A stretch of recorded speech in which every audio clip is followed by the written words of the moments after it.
বেঁচে আছো? লিলি, আপনি কি আমাকে বলছেন? আমি লিলিকেই বলছি। আপনি ভুল করছেন, আমি লিলি নই, আমি ডাক্তার ফাতেমা আক্তার। দাঁড়াও, তুমি পৃথিবীর সবাইকে ফাঁকি দিতে পারলেও আমার চোখকে ধোঁকা দিতে পারবে না। আমাকে ভালোবেসে ভালোবাসা দক্ষ অভিনেত্রী হয়ে বিয়ের দিন ধার্য করে আত্মহত্যার মতো ঘৃণ্য পাপের আশ্রয় নিয়ে এখানে পালিয়ে এসে কোন প্রেমিক পুরুষের সাথে ঘর বেঁধেছ? কোথায় সে? ডাকো তাকে, আরে আমার সাথে পরিচয় করিয়ে দাও। না না, ভয় পেও না, আমি তোমার স্বামীকে তোমার আমার ভালোবাসার কথা কিচ্ছু বলবো না। আফটার অল কৃতজ্ঞতা বলতে একটা কথা আছে। একজন মৃত্যু পথযাত্রীকে তুমি সুস্থ করেছো, তাছাড়া একসময় তুমি আমাকে ভালোবাসতে। সেটা পাইছে। আমি কারো মতো প্রতারক প্রবঞ্চক নই, কারো মতো বেঈমান নই। তার মানে তুমি? হ্যাঁ হ্যাঁ, আমি লিলি, আমি সেই লিলি যে তোমাকে ভালোবাসতো, যে লিলিকে তুমিও প্রাণ উজাড় করে ভালোবাসতে, যে লিলিকে একদিন না দেখলে তুমি অস্থির হয়ে উঠতে। আমি সেই লিলি।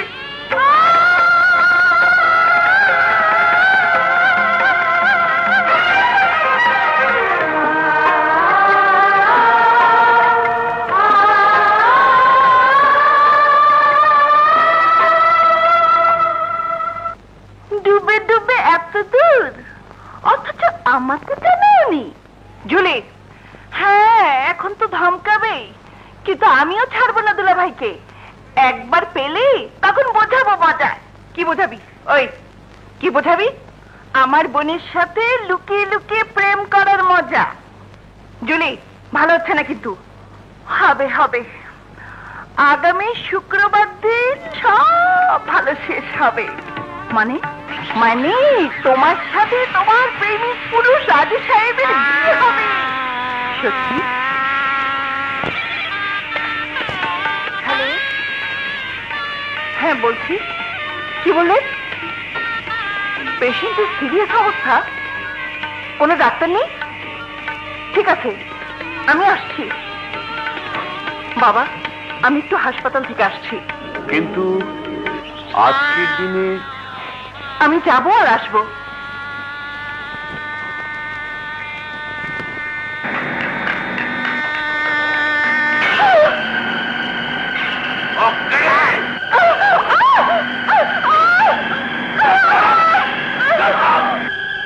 কি বললেন? হাসপাতালে যায়নি?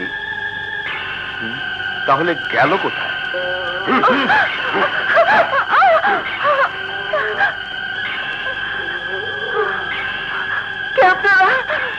কেন আমাকে এভাবে ধরে এনেছেন? আমাদের নেতা কামরু ভাই পুলিশে গুলিতে আহত, আপনাকে তার চিকিৎসা করতে হবে। কিন্তু কিন্তু আজ আমার কোনো কথা শুনতে চাই না।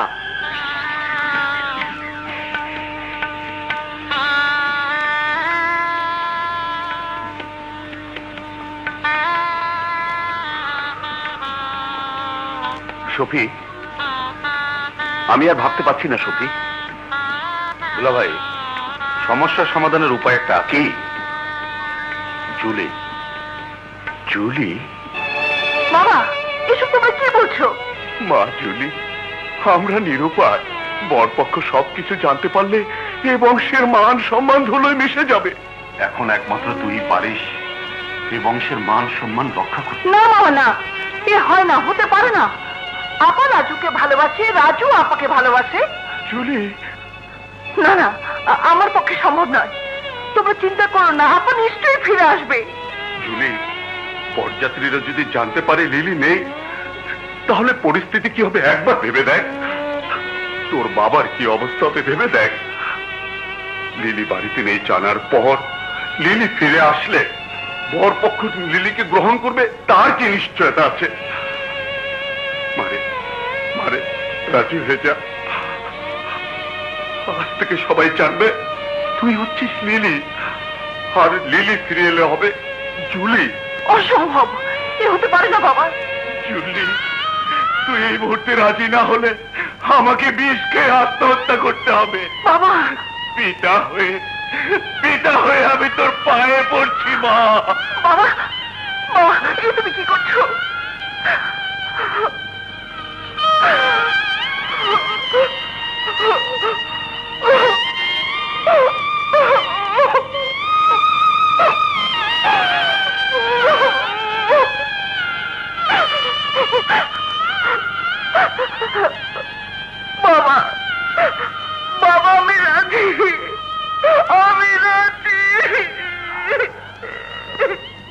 বাবা কবুল বলেন।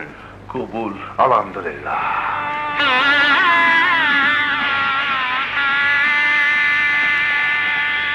আমিন।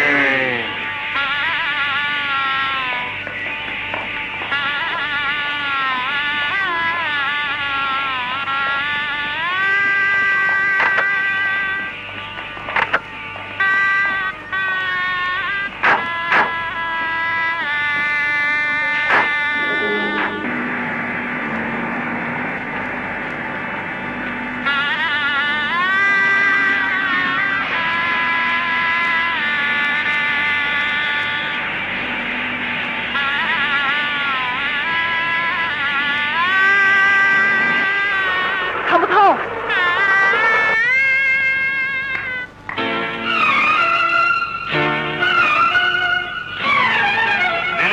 এত রাত পর্যন্ত কোথায় ছিলি? বল, উত্তর দে, কোথায় ছিলি? বাবা আমার কথা শোনো। তোর কোনো কথা শুনতে চাই না। আগে বল, কোথায় ছিলি, কেন ছিলি? বলছি মামা, বলছি। আর একটি কথা বললে পিস্তলের গুলিতে মাথার খুলি উড়ে যাবে। কোনো কথা না বলে কামরু ভাইয়ের চিকিৎসা শুরু করুন। কথা দিচ্ছি, কামরু ভাই সুস্থ হওয়া মাত্র আপনাকে আপনার বাড়িতে সসম্মানে পৌঁছে দেওয়া হবে। আমি রাজুকে সব খুলে বলবো। সব কথা শুনলে ওরা আর রাগ থাকবে না। যাও বাবা যাও, ওকে ফিরিয়ে আনো। যাও। দেরি হয়ে গেছে রে মা, অনেক দেরি হয়ে গেছে। মানে লিলি, লিলি, লিলি, রাজুর সাথে জুলির বিয়ে হয়ে গেছে।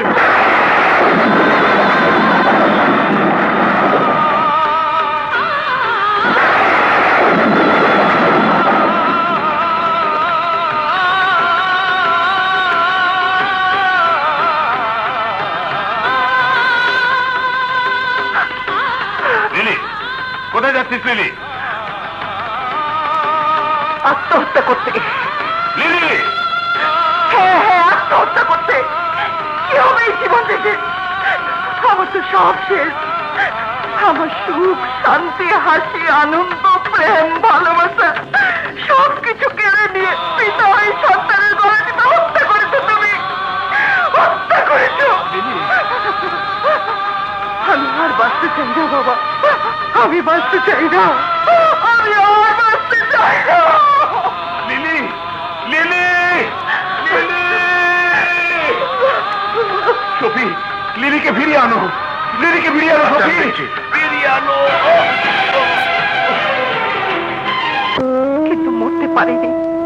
অজ্ঞান অবস্থায় নদীর তীর থেকে একজন পাদ্রী বাবা আমাকে তুলে এনে নতুন ভাবে বাঁচতে শিখিয়েছে। পাদ্রী বাবা বলেছিলেন, জীবনটা যখন শেষ করতে চাস তখন মানুষের সেবা করে শেষ কর। গরিব দুঃখীদের মাঝে নিজেকে উজাড় করে দে। সেই থেকে শুরু হলো নতুন জীবন। ওই হাসপাতাল আর আমি এক হয়ে গেলাম। ভুলে গেলাম সমস্ত দুঃখ, ক্ষোভ, অভিমান। লিলি, কার সাথে রাগ করবো, কার সাথে অভিমান দেখাবো, কার জন্য দুঃখ করব? যে আমাকে ভুলে আমারই বোনের সাথে সংসার করছে। লিলি, আমার ভাগ্য, আমার ভালোবাসা, আমার প্রেম আমার সাথে প্রতারণা করেছে। না লিলি না, এসব তোমার ভুল ধারণা। ভাগ্য শুধু তোমার সাথে প্রতারণা করেনি, ভাগ্য আমার সাথে প্রতারণা করেছে। বিয়ের দিন বাসর রাতে। না, আমি লিলি না। ঠাট্টা রাখো তো। আজ বাসর রাত, তোমার আমার অনেক সাধনা রাত। আপনাদের এই সাধনার রাতে সেই বাসর ঘরে আমার বদলে যার থাকার কথা ছিল সে বেঁচে আছে না মরে গেছে তাও জানি না। শুধু জানি তাকে খুঁজে পাওয়া যায়নি। এসব এসব তুমি কি বলছো? আমি ঠিকই বলছি। লীলা আজ সকাল 10টায় হাসপাতাল থেকে ফোন পেয়ে বাবার নিষেধ সত্ত্বেও হাসপাতালের উদ্দেশ্যে বাড়ি থেকে বেরিয়ে যায়। তারপর সকলের প্রতীক্ষার পালা। সারাদিন পর সন্ধ্যে 7টা, 8টা, 9টা, রাত 12টা বেজে গেল, কিন্তু লীলা আর ফিরে আসলো না। বংশ মর্যাদা রক্ষা করার জন্য বাবা এবং মামা দুজনে এসে আমাকে বিয়ের প্রস্তাব দেয়। আমি রাজি না হলে বাবা আত্মহত্যা করার সিদ্ধান্ত নেয়। বাধ্য হয়ে বাবাকে বাঁচাতে গিয়ে আমি রাজি হয়েছি। না না, সে হতে পারে না, কিছুতেই না, কিছুতেই না। রাজু, আমি জানি তুমি কেন এসেছো। বসো রাজু। মৃত্যুর আগে সত্য কথাটি জানাতে না পারলে আমি মরেও শান্তি পাবো না। সব বাঁচাতে গিয়ে আমি আমার সন্তানকে হারিয়েছি। লিলি আর কোনো দিন ফিরে আসবে না। ও আত্মহত্যা করেছে।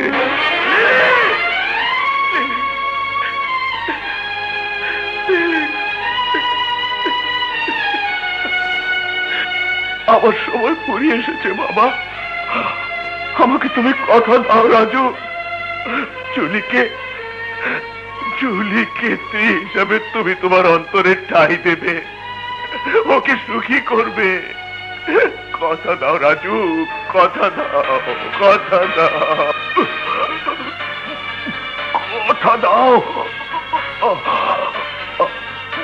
কথা দাও, কথা দাও।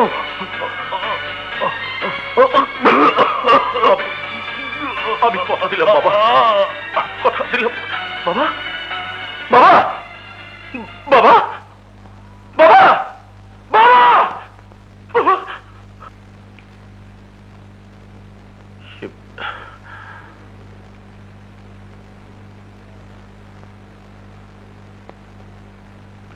তোমার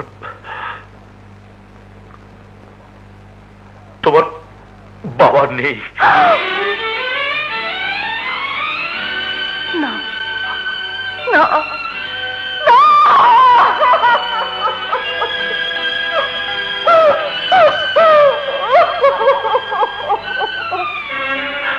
আসলে কি জানো লিলি, একই বলে ভাগ্যের নির্মম পরিহাস। জুলিকে নিয়ে আমি ঘর করলেও প্রতি মুহূর্তে আমি আমার ভালোবাসি লিলিকে অনুভব করেছি। ও কথা বলো না প্লিজ। তুমি এখন আমার বোনের স্বামী। দোয়া করি তোমরা সুখে থাকো। সুখ পাখি কখনো যেন তোমাদেরকে ছেড়ে না যায়। সবার কপালে তো সুখ সয় না লিলি, সুখ সয় না। মানে সে এক ইতিহাস।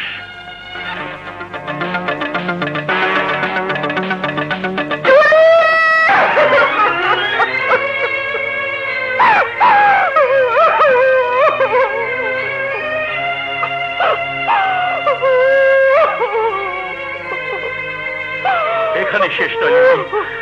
জুলির হত্যাকারী হিসেবে আমাকে চিহ্নিত করে কাঠ করে দাঁড় করানো হয়। আদালতে চিৎকার করে বলেছে আমি খুন করিনি।